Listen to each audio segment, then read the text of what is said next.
Hello, and welcome to Let's Try. We're trying Empires of the Undergrowth. This is another banger from Hooded Horse, and key provided by them. Thank you very much, Hooded Horse. Really appreciate y'all. Hooded Horse have been very good to me, but I have actually not covered enough of their games. Reason being is they tend to be very dense and difficult for me to cover because I'm actually not very good at super dense games.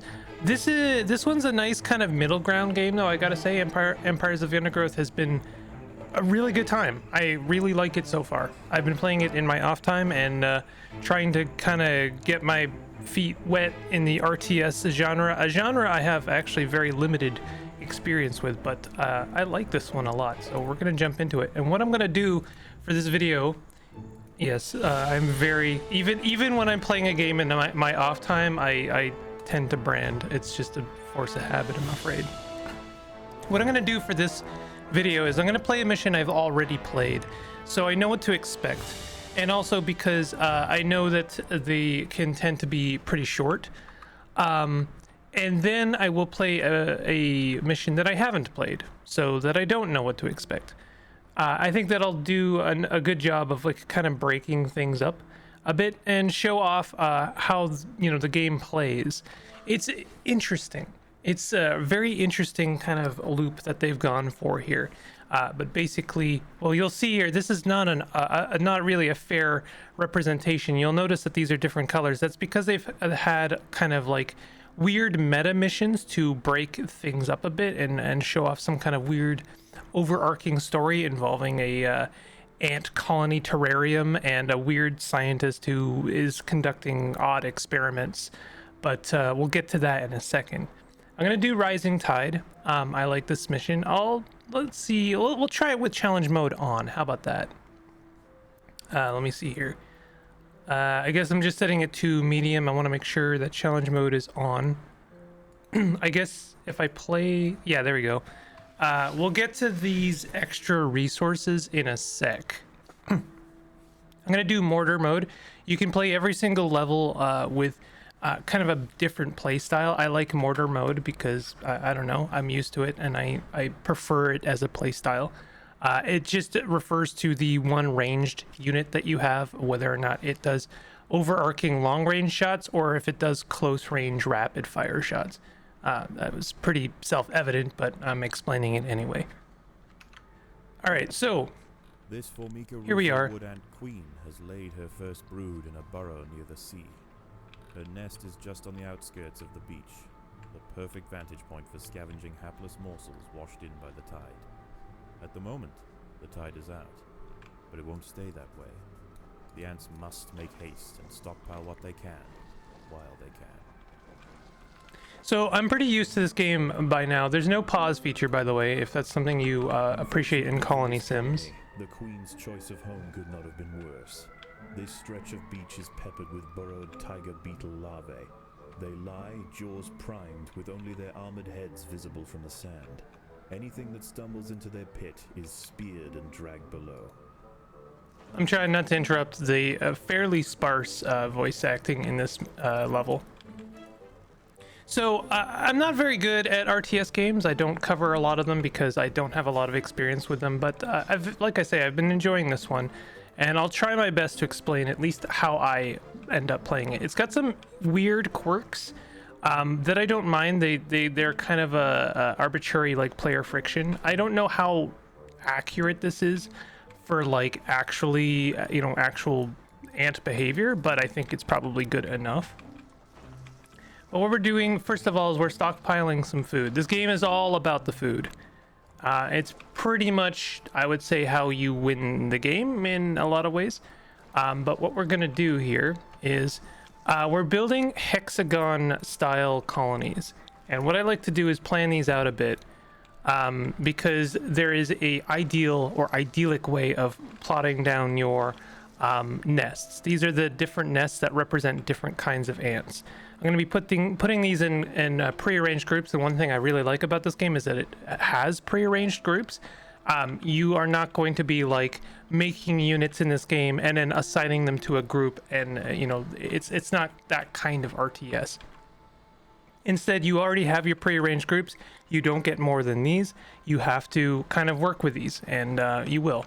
But let's see. Okay, so we got 140 food. It costs me a bit of food every time I plunk one of these down. You'll see it costs 50. It then costs a little bit of extra food once the egg hatches. We've got a group. You start with a group of 7 worker ants. We'll want more later, but for now that's good enough. You'll want to keep, I can move this guy around. I can have them do all kinds of stuff and like put pheromone trackers to have them move. And you know, you might want to do a little bit of that, but they're pretty smart at, you know, doing that on their own. So I'm gonna dig out. There's really no reason not to dig out. There's a couple of like tactical reasons, maybe to keep your base like tunneled. But for the most part, I like to build out. And you'll see, you might notice by now I'm building these hexagons kind of adjacent and on a rigid grid. That's because that is like the idyllic or optimal way to like kind of build them out so that I conserve the most space.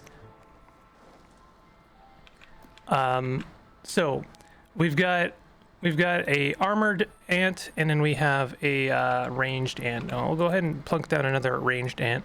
They're more expensive, but that's what we're going to do. And then what we'll do is we can plunk down a pheromone tracker to have our units move over. They can work. They're not just for like combat, but that's, you know, they're primarily for combat. And now that we have an actual like, you know, little troop of ants, we're gonna make moves towards some more food. Now with this specific stage, we are gonna want to go to the upper land. There are 2 basically like phases to almost every single stage. We have the undergrowth, and then we have the, you know, upper land. So you'll see here the armored dudes do a good job of blocking the enemy, and then the ranged units are gonna do most of the damage. And we'll talk about how we upgrade these units. But for now, I'm just gonna focus on like getting a full squad of 7 each. Why 7? Because that's basically the most of like one type of ant you can have before you have to split them up into other groups. Tiger beetles frequent the higher ground, and they will make quick work of any wood ant that strays too close. So we're gonna want to make our way upstairs. Let's go ahead and do that now. These guys are bringing the food in. We're gonna want to upgrade this food storage pretty soon. And the way we do that is I'm gonna dig a 1 line around them. I wish I could have had this on the grid, but I screwed up. Honestly, that's really just the long and short of it. So the first thing we're going to do, I mean, we can upgrade the center one. I would say upgrading tiles is a little strange, and when you first look at it, it's going to be kind of going to look like information overload, but it's really actually not that complicated. But basically a unit can be upgraded if it's surrounded by enough tiles that you've manufactured. So the way we want to upgrade things is basically by building roads. And that's why I've built things in this format here, is so that I can build these hexagons out and then have a road between them. And then we're planning for upgrading later, basically. So I can upgrade these. The upgrade cost is based on the tile that you're upgrading. So like these stock food stores are like 5 each, because that's how much it costs to build them in the first place. Now we've increased our stores to 260. Soon the lower levels of the beach will be flooded. Now that we've dug up the entranceway, we can see what's above ground. And we're gonna want to make some moves for these food stores as quickly as we can. We've got a bunch of enemies up here that we're gonna have to watch out for. These tiger beetles, I mean, a better player than myself will know how to take them out, but they really will chew through your entire army of ants, like, very quickly. But there are like chunks of food that we can go for without angering the tiger beetles, and they will also kind of stay to their own aggro range. They won't, like, it's not like a lot of our RTS games where it's like, oh, we aggroed the unit and now it's gonna come storm our base. It's not like that. But now we've got some more food. Let's get some more ants. you want to make sure that you use your food almost, like I would say, like you keep a buffer, but like mostly use it as soon as you get it, because you don't want to run into your buffer range, because that's gonna have ants stopping, and you don't want them to stop. You want them to like continuously move and do stuff. So as soon as they've collected those, and by the way, this pheromone tracker is really kind of like a guideline. They, you know, it's a suggestion. They go to that spot and then they do the closest thing that they can see. We can see, by the way, Rising quickly. The ants must head for higher. You'll see here on the map, there's different shades of like sepia for the sand. That means that there's different levels that get washed away. We want to stay away from those for now, but maybe later when we have a bit of a stronger force, we can approach those. So we have some food over here. It's a little bit closer to these tiger beetles. We don't really want to take these on, but if we can sneak between their like patrol, then we can grab some food. If we lose a couple ants, that's okay. As long as we get some food, we'll break even. If not, like, you know, we'll profit some food. And then I'm just gonna go ahead and delete that pheromone right away, because we don't want them going back there. Okay, so we're getting more food. This is good. We'll go ahead and build some more nests, and I like to build up the ranged units first because they're the ones doing a lot of the damage.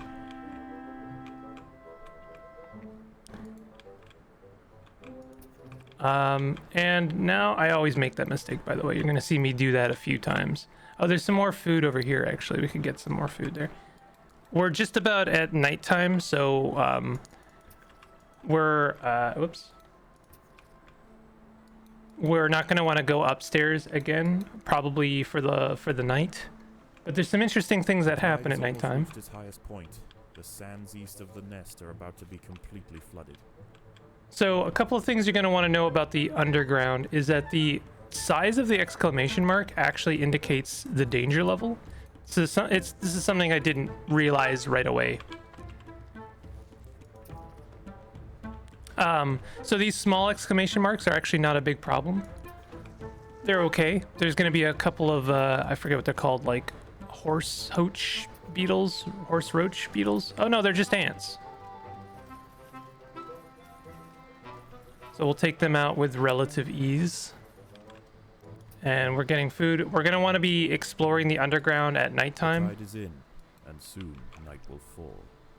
As the temperature drops outside, nocturnal creatures begin to awaken. Since it's nighttime, we're going to be facing nighttime dangers, which hope that their nest remains hidden. May be better or worse than what we encounter during the day. Let's go ahead and plunk the last two of this kind of hexagon for the armor beetles. And we're also going to start placing down roads around. I think I might have actually done my overground, nocturnal hermit crabs rule over the sands at night. These creatures are typically scavengers. I think I did this wrong, actually. Algae and carrion on the beach. But due to the unusual incursion of Formica rufa colonies into this area, this particular community of crabs has developed a taste for ant flesh. I wonder if I can destroy these at a loss, but I'm not going to. I've completely done this wrong. This is why. One thing I was concerned about is like me making like major silly mistakes. Crab has found its way into the nest. Oh, okay, here we go. Must mount a swift and decisive defense. So we've got these hermit crabs at nighttime. This whole beach is going to be swarming with them, and they are going to come in and attack our base, but they're not a big problem. They're really not a big deal. Because we've got a pretty good force now. The larvae must be protected. I feel so silly for getting this wrong. I actually think that it is one of those things that the game could do better. And that's not to say I wish that it would just tell me where to put things, but maybe give me an actual grid to that I can plan out. But as it is, I have to kind of like really squint and figure it out myself. And I often make this mistake, but let me try and get it right the second time. How about that? I'm gonna go ahead and start a new branch. I think it's this way. I'm forgetting. We want to have a hexagon this way. There is a way. Yeah, we have the points pointed towards the flat wall is the way I was doing it. So this is wrong. I think this is closer to correct because then you only have to build one road to upgrade 2 different units. I'm not gonna fully build this up though. We want to upgrade our previous units first. And I'm gonna start, you guessed it, probably with the ranged units. But for the time being, we want to explore, do some more exploring. Do we have more food? The map does a pretty good job of showing you where the food is. There's basically these little brown, it's really hard for you to probably see, but on the mini map you'll see these little brown nuggets. And that shows off where food is. A group of hermit crabs have stolen Damn it. the nest. Alright, I guess They must be protected. I appreciate that the workers will, like, they're the first line of defense and they'll actually, kind of slow them down a little bit.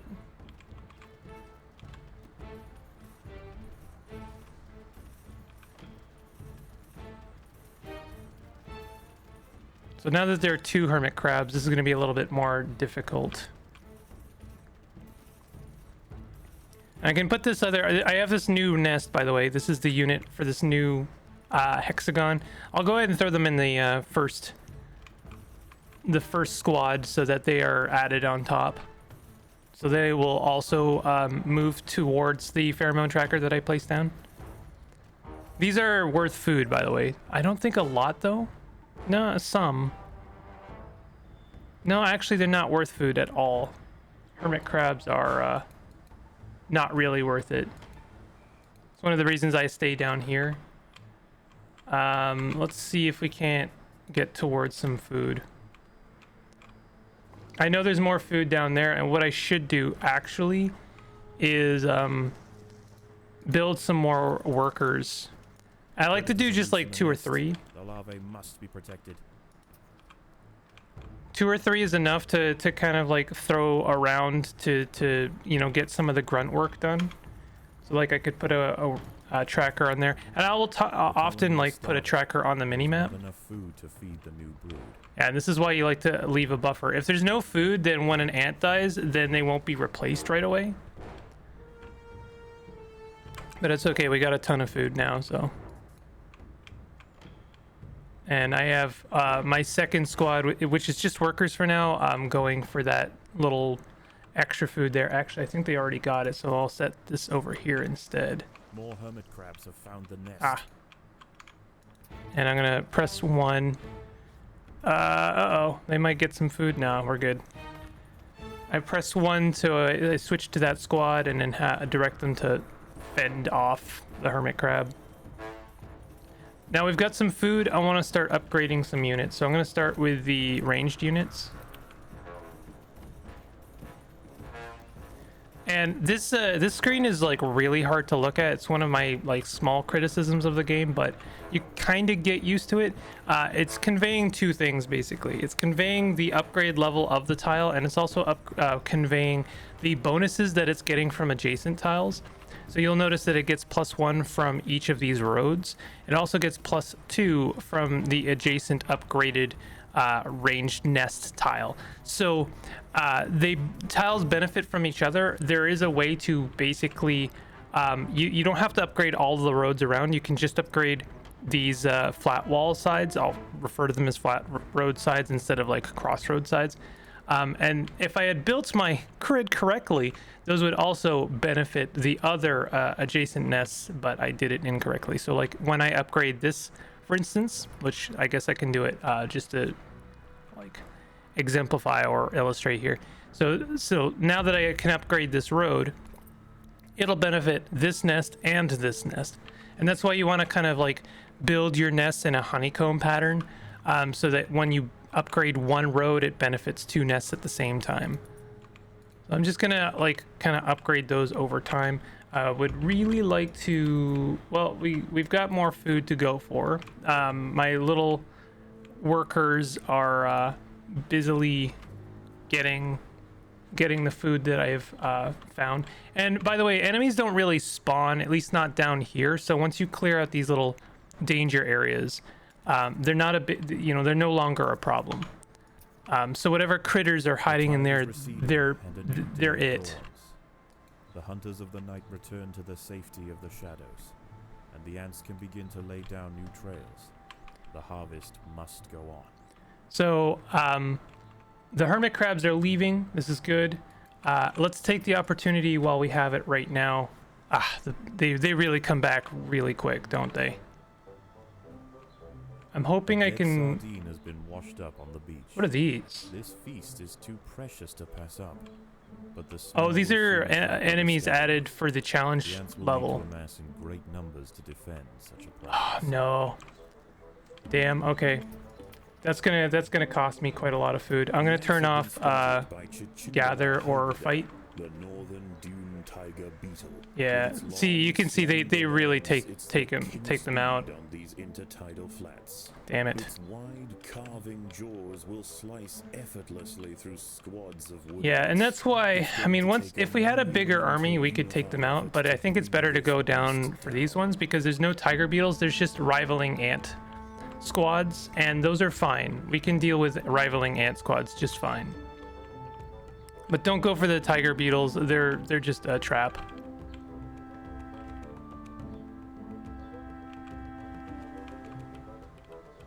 So they're gonna go over here.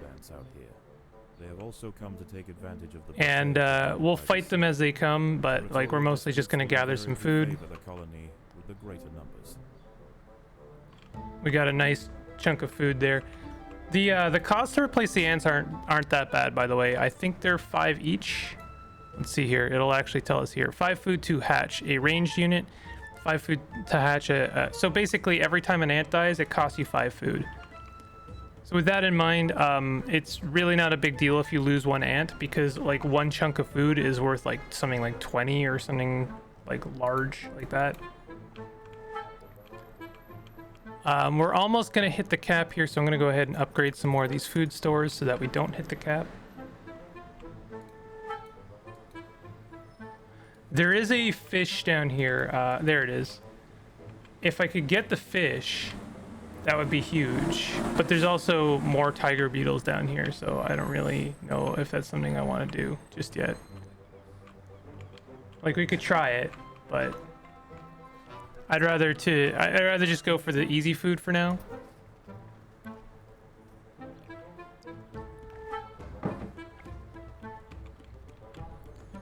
At this stage in the game, by the way, this is still pretty early in the game.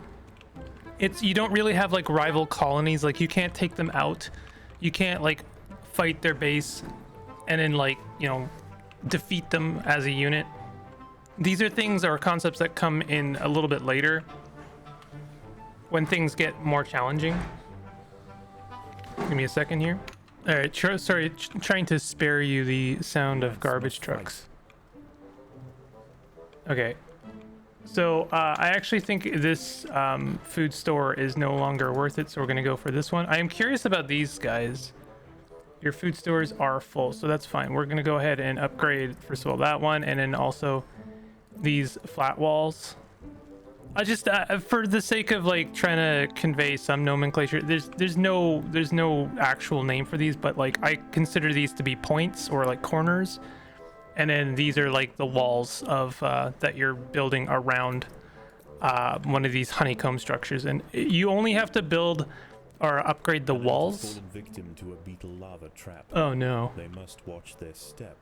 The voracious predators are difficult to see and lightning fast. In order to basically fully upgrade the entire thing, so you don't have to waste a lot of food to upgrade a lot of roads. Because remember, these tiles also benefit from adjacent upgraded tiles. So once you upgrade one, it's going to benefit the others. So you really don't need that many upgraded, like, adjacent roads in order to fully upgrade the whole thing. We do want to get this started. More ants have been caught by tiger beetle larvae lying in wait. I'm a little curious about how this is going. Oh shoot. Okay, that's how it's going. Okay, let's just turn off defend, because I just want them to gather food and run. actually fighting them is going to be harder than yeah, I mean, a couple are gonna die, and that's fine. That sucks. But if they get out with some more food, then that's still worth it.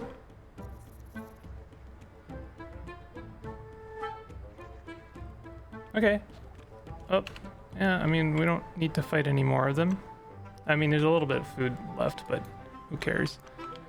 So I guess more of the same over here. This is the challenge mode, so yeah, there's the hermit crabs or those burrowing hermit crabs are a new thing for me.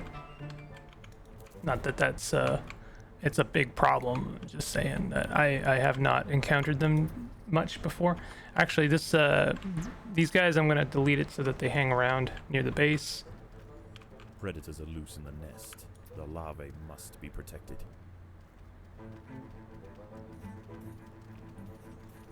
So yeah, I would say that the game consists of like, you know, defense, attack, and also acquisition of resources. I mean, it's like any RTS game, really. But the way you upgrade things is just a little bit funky, and I kind of like that. I like that it's unconventional.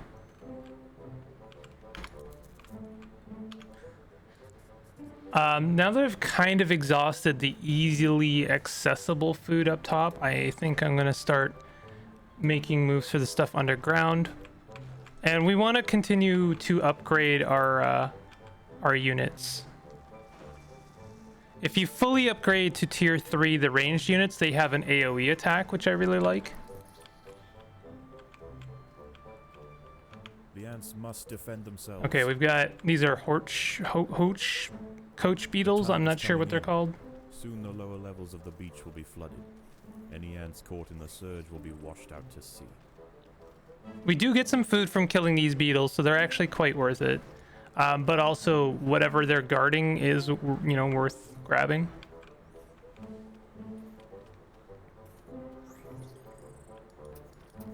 So we'll have both squads head over to that. I do like quality over quantity. I like to have, you know, a fully upgraded squad before I move on to my next squad. Maybe this is a mistake. Maybe it's a playstyle. I'm not sure. So you can see I've like kind of hit the limit of how much I can upgrade this tile. I can upgrade this road, and that'll let me upgrade this one.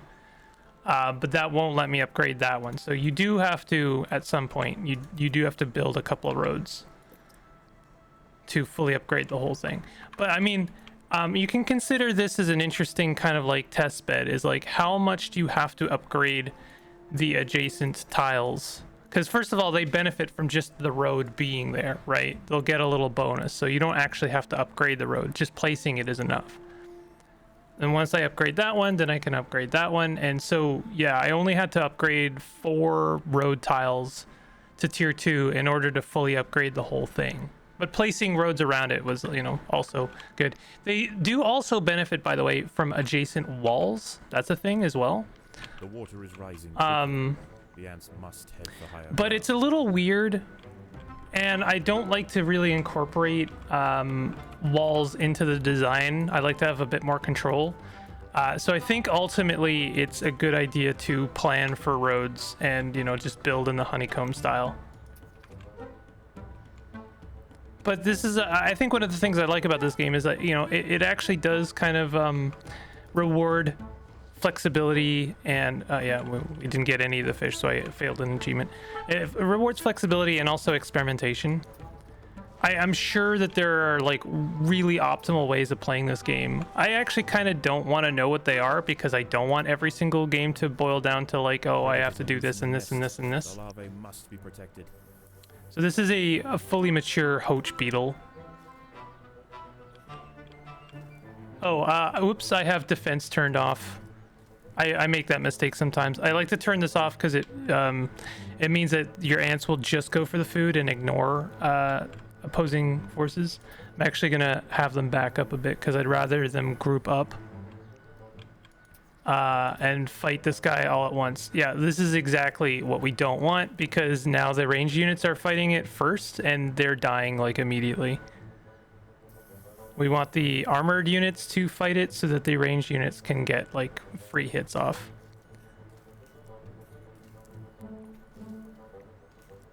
The tide has almost Oh, reached its highest and then point, I forgot to and the turn sands defense east back of the on, nest so are then they weren't rapidly fighting it, and they were just dying. Very good. Very, very smart plays being made here. Okay, so with a lot of like poor plays, I managed to kill that guy. There's gonna be another one over here, so we're just gonna go ahead and take care of that. I honestly want to do some of this before nighttime comes, because then I'm gonna be harassed by quite a lot of hermit crabs and all kinds of stuff I don't really care for. You can be pretty smart. I'm sure I could like separate my armored ants and ranged ants into two different piles, but I will say that the AI is smart enough to like keep the ranged units back. And oh yeah, we have wolf spiders being to the shade provided by larger plants on the edge of the beach. they're smart enough to basically separate themselves. And on the hunt for a midnight feast. All right, so, and upgrade that one. And then I'm just upgrading this like armored unit. And then like, you know, after that we can start thinking about building a second one. We probably should have a second one already. So like, let's build this out a bit and start plunking down probably another armored unit, because I already have a second range unit. She's only small, but her venom will quickly incapacitate any ant that tries to Where, find oh, her. there it is. Sometimes. That's why I keep the health bars on. You can turn the health bars off, but I actually find they make it easy to see where certain units are. So yeah, we're being harassed now by nighttime critters. But yeah, this is the actual way I was supposed to build the grid, so you can see this, you know, this is a lot more optimal. And I do have enough food. I could, I can justify placing the whole armored thing. I do want to fully upgrade the original armored units, but I think we still are getting food from a couple of our food stores. What I could do is we'll build that up, and then I'm just gonna place my, like, we're sacrificing those worker ants. They're just gonna dig that out and probably die to whatever is in there. There's not enough food to feed the new brood. It's okay, that's fine.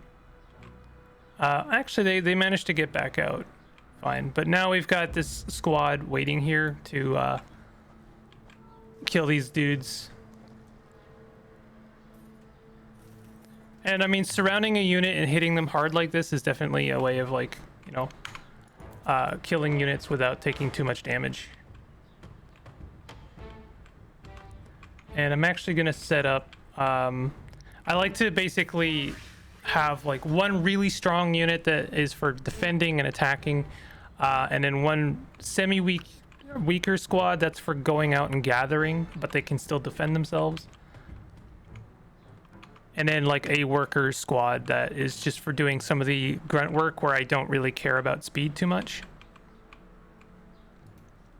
So this is a fully upgraded food store, so that means if I ever approach 770 food, then I'm just gonna have to build another food store. But my plan is for that to never be the case, because I'm always going to be upgrading my units and building more units. And I think that that is the intended way of playing. I you know, it feels too accurate. These roads, by the way, if you were curious, they are actually useful for other things other than just upgrading your nest. And I actually think that that's a weird quirk of the game. I think that's kind of strange, because like they're useful for travel. The ants will actually travel faster on those roads. So I think it's weird that their main function kind of ends up being to upgrade nests. I think that's a little odd. But you know, I don't think it's bad necessarily. I just don't know if that's the what was the intention. So what we're going to do is we're going to send our strong squad out here, and because we have enough food to replace ants now.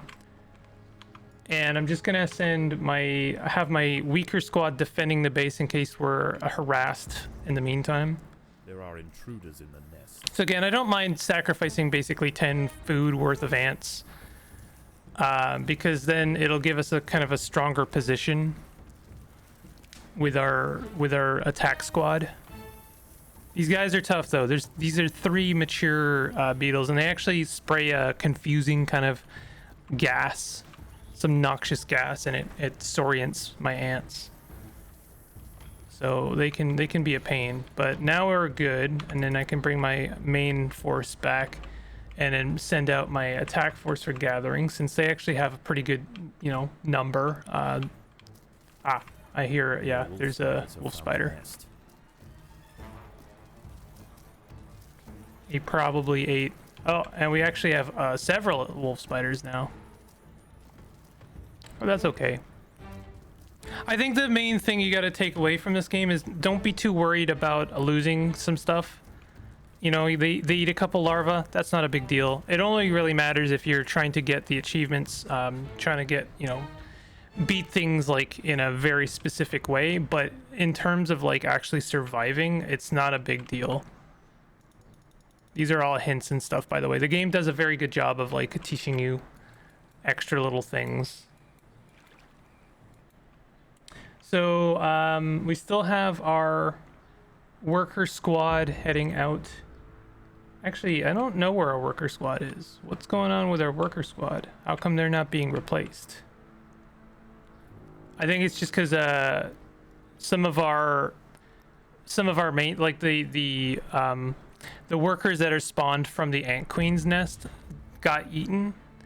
So it takes time for them to get replaced, and then they're the ones that bring the eggs out to other nests. So if they get eaten, then it slows things down slightly.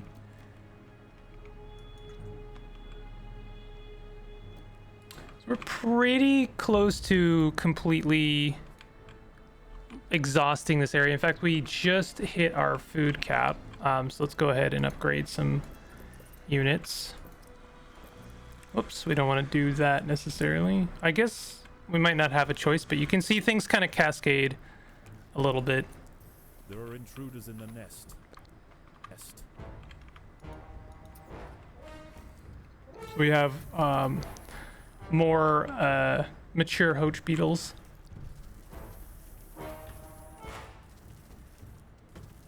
I know that the aesthetic is not going to really work for a lot of, you know, I wouldn't say a lot of people, but for some people, for sure. I actually really like it.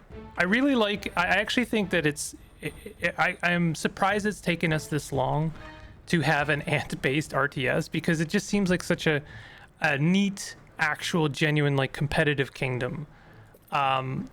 And a great platform for an actual RTS. Like it really is like nature's RTS. So like, how is it that it's taken us this long? And I know there are some ant games. I know Sim Ant is a thing, but you know, how many people actually played Sim Ant? I can't be sure. Let me know in the comments if you played Sim Ant. I mean, that game is actually older than most people now. At least, I don't know, most people watching YouTube, I suppose. Okay, so these guys are kind of a problem. We have a pretty good attack force now. I'm wondering, just as an experiment, I want to see what happens if we kill one of these burrowing hermits. Like, do we get some food for doing so? They're gonna get 1 ant for free. They got the weakest ant. An ant has fallen victim to a beetle lava trap. They must watch their step. The voracious predators are difficult to see and lightning fast. Looks like they burrow under when they get low enough health. These guys are a pain in the butt. Are they? I know the hermit crabs will actually hide in their shell and heal some health. So is this guy just gonna burrow forever now? Because that is wild. Like, okay. Oh wow, what a jerk. Oh my god. More ants have been caught by tiger beetle larvae lying in wait. Can we kill him? Oh my god, that is a really annoying enemy. The fact that we can't kill him, the fact that he gets freebie kills on us, that sucks. That really sucks. That really, really bites. Okay, so I'm actually going to turn defense off so that they prioritize going for the food. I don't know why these guys are still fighting them. because I would prefer that they just go for the food. Wow, they're really just not going for the food. Took them way too long. What are you guys doing? Go for the food, please. What is happening? Why is their AI failing so hard right now? I have defense off. It's like they're dropping the food. I mean, I know there's a little skirmish happening over here. I'm not ignorant to that fact, but it seems to me that they're like failing to do the minimum here. All right. Oh, you know what? It's probably because I'm hitting food cap. That's probably why. I'm not doing my part. The beetle larvae hiding in their burrows are eating well. Every ant lost to them diminishes the colony. Well, I can't really do much about that.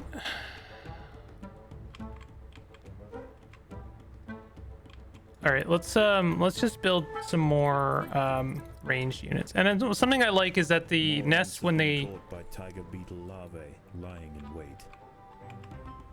This guy is just gonna eat real good. When a new nest touches an old one, it just kind of adds that unit to a squad that already exists. So that's another reason why you kind of want to build in this honeycomb pattern, is it defend themselves. helps you plan ahead. I'm actually going to upgrade this corner tile. I'm going to go against my own design philosophy here.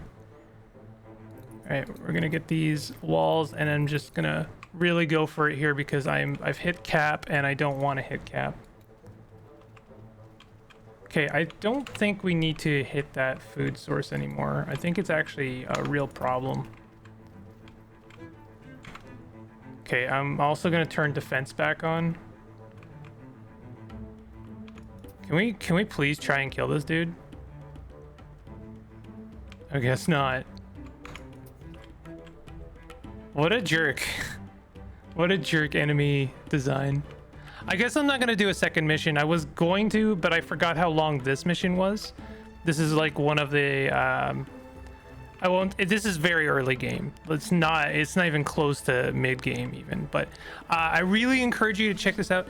This is only one of a lot of different kinds of stages, and the game's got amazing variety. I actually love it. There's like stages in the beach, there's stages under like logs and stuff where you have to fight off other like carpenter beetles and stuff. There's stages in like the jungle and you gotta like fight off frogs and stuff. Ants. Oh, in their burrows are eating well. wow, he finally killed that guy. Lost to them diminishes the colony. Amazing. You know what, maybe if we also sent out our other squad, we would be having an easier time of things. There's just like a really great breadth of variety here of different stages, and like you can definitely tell that the people who made this cared a lot about like the source material. I know that's a little strange to apply to like ants, but ants are cool. You know, ants are genuinely a really interesting kind of organism. So I can understand being like really, you know, into ants. I'm not necessarily, in fact I tend to not like them, but like, you know, I appreciate, you know, there's a difference between liking something in real life and like wanting to learn more about them, I suppose. I know they're, you know, they're kind of like pests, but at the same time, I mean, they're interesting creatures. So at this point, oh, I mean, oh my god, that down there is not worth it, for sure not. We could like try and take on a tiger beetle. This is all a mess. I do think it's a little unfair that these hermit crabs for some reason have like a pact, some kind of collusion pact with the enemy ants. The enemy ants seem to just be able to wander over these hermit crab like things, and they're fine with it. What's going on with the food over here? There's like a bunch of food there that they're not collecting. We could build another food storage, but I actually think it's better to just upgrade. Soon the lower levels of the beach will be flooded. Any ants caught in the surge will be washed out to sea. And we can upgrade that, and then that'll upgrade this. The roads also need the same kind of like, you know, adjacent tiles to be able to upgrade it. So the nests upgrade the roads that then upgrade the nests again. You know, like I say, it kind of cascades. We're going to build more roads around this. I think as a rule of thumb, it's always a good idea to build roads like around the entire nest. It's just easier. The nests do also, by the way, they do slow down ant movement. I think the ants are smart enough to walk on the roads, but I don't know. And I don't know if it matters that much in the grand scheme of things. But that could be one of those things I'm getting wrong.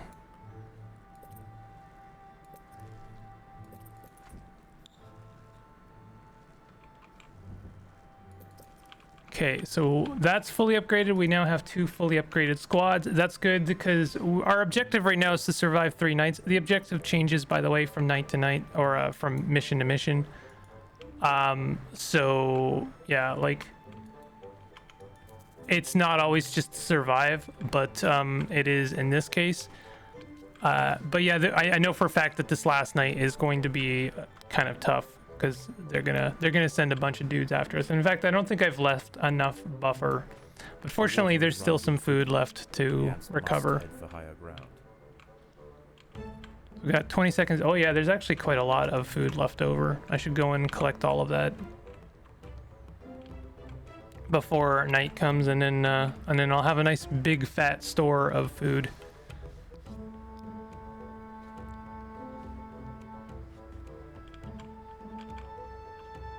So yeah, if I was going to continue building out, I would put like another probably armored ant nest here, and then we could do ranged ant. There are going to be, by the way, there are walls that you cannot dig out. So I guess in that respect, that you know, you might have to plan them into incorporating into your upgrade pattern.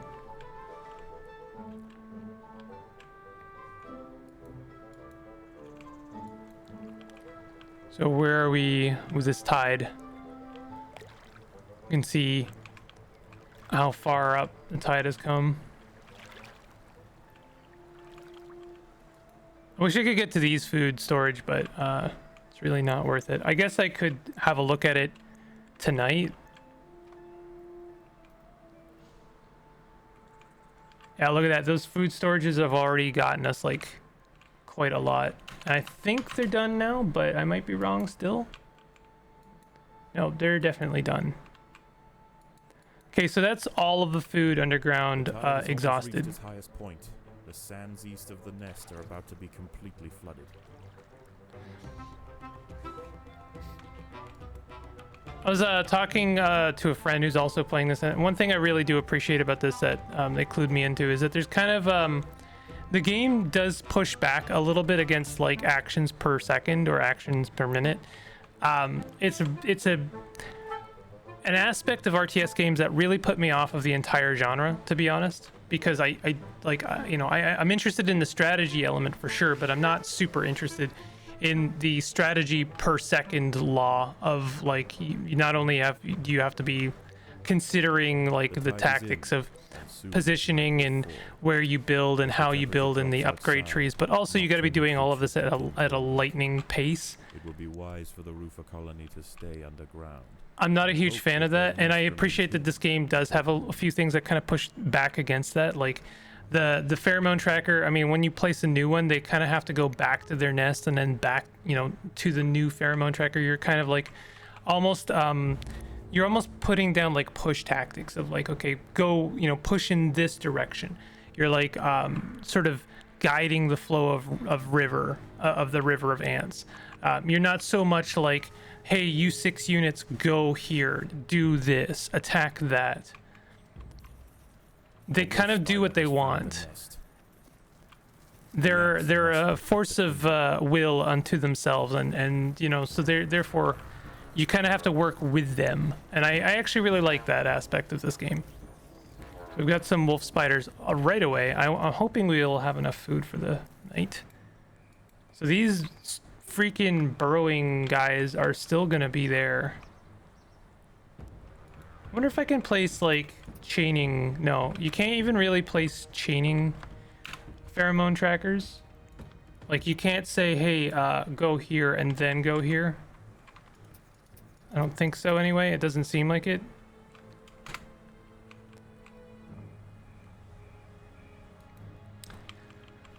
I do kind of wish I could fast forward things a little bit, because it is just going to be like, you know, here comes another wolf spider and then another one, and you know, a little bit, quite a bit of downtime in between attacks. It looks like we do actually get some food from killing those spiders, so that's nice. We are breaking even from that, because I definitely didn't have 400 food before.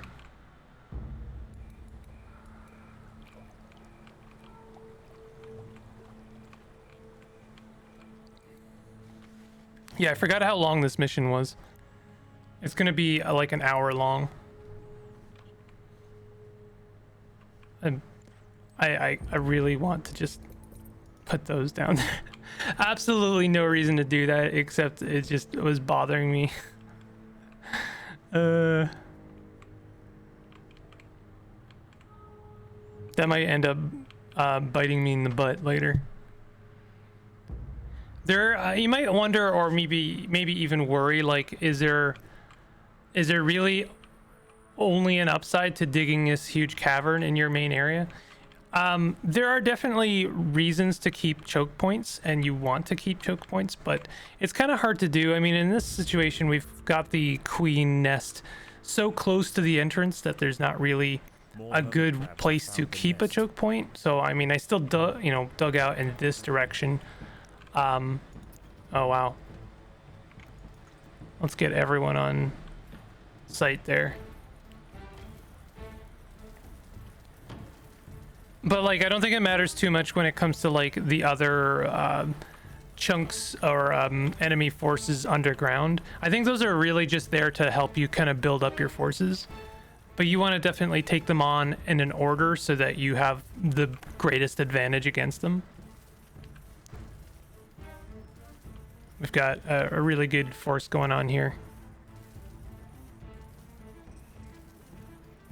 You can see, I mean, I put both pheromone trackers here, but they've sorted themselves out in the best positioning, so you really don't have to worry about it too much. You don't have to micro command them, or like manage them. Does look like they're not worth any food though. I mean, I could like do something like this, I suppose, if I wanted to. Or I have, you know, my armored dudes here and then my ranged units there. And maybe there's an advantage to doing that, because they don't have to sort themselves out. They're just in the position that they want to be in right away. But you can see they mill about anyway. Like, it's, you really can't be too specific about where they are.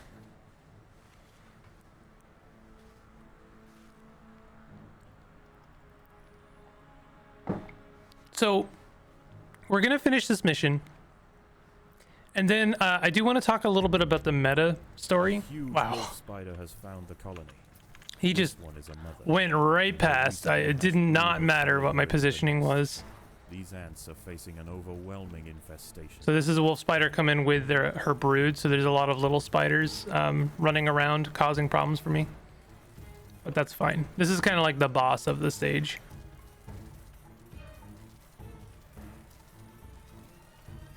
And I don't know, it's really hard to tell, especially since I have this on. Oh, too late, sorry. But there were ants like climbing on top of the spider and, you know, attacking it on top of it. Like they will do that, and it's actually really cool. Got a little bit of a Pikmin thing going on in this game. And I know Pikmin were inspired by basically ants, but you know, I appreciate that it's still in this game.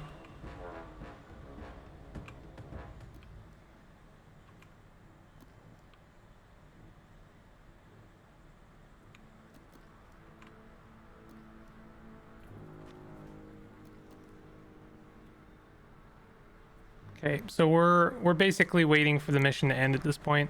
Kind of wish it would just end.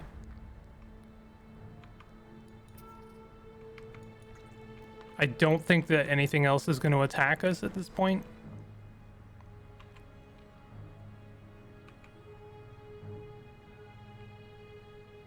Unless this being challenge mode, there might be one extra like thing to fight.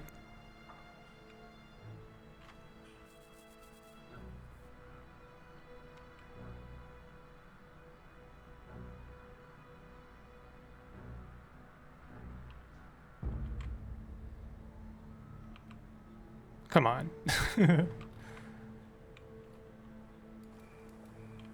Is there anything else? Like, it looks like I almost said people, but creatures are already kind of dispersing. You can tell that the nighttime's almost over when you see them walking over your nest as opposed to like into the holes. Maybe I read it now. I mean, they just straight up wasted my time there. Local predators pose less and less of a danger.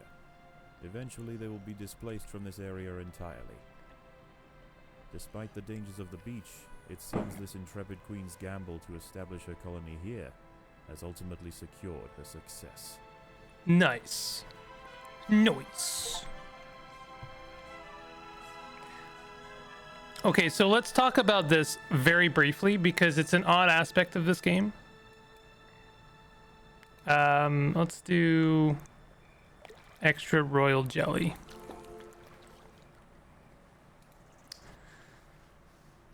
We didn't get any of the extra achievements. It looks like I think there's extra achievements based on the challenge level you fight on, or if you have challenge mode on or off.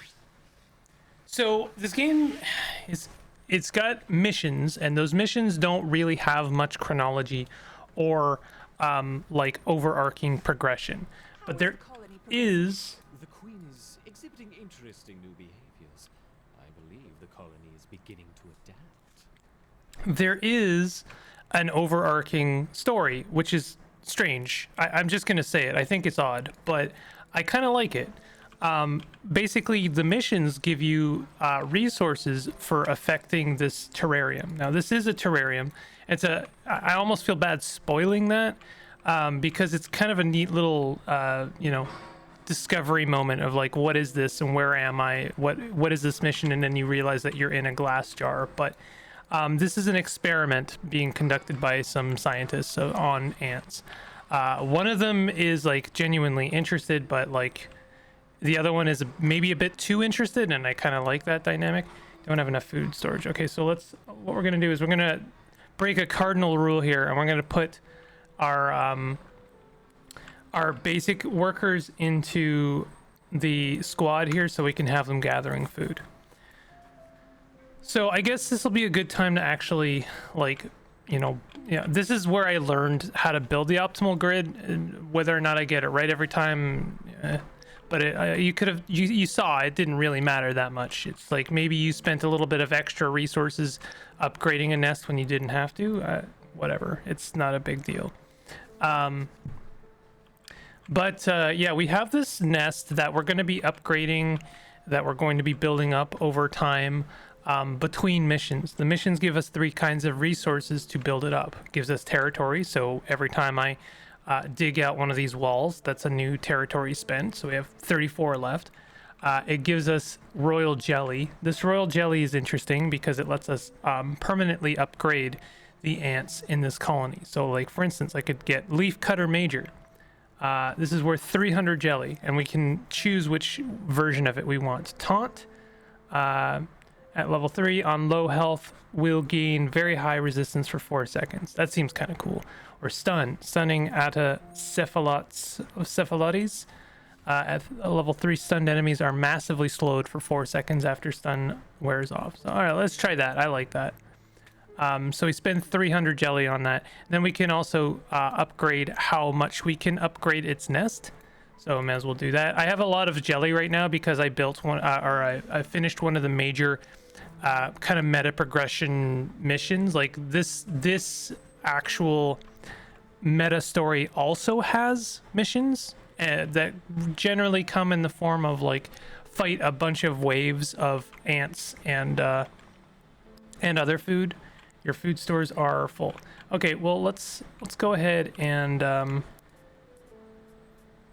build a food storage.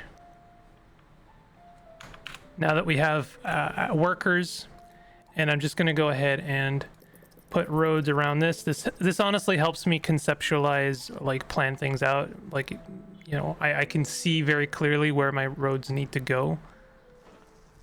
And actually, oops. No.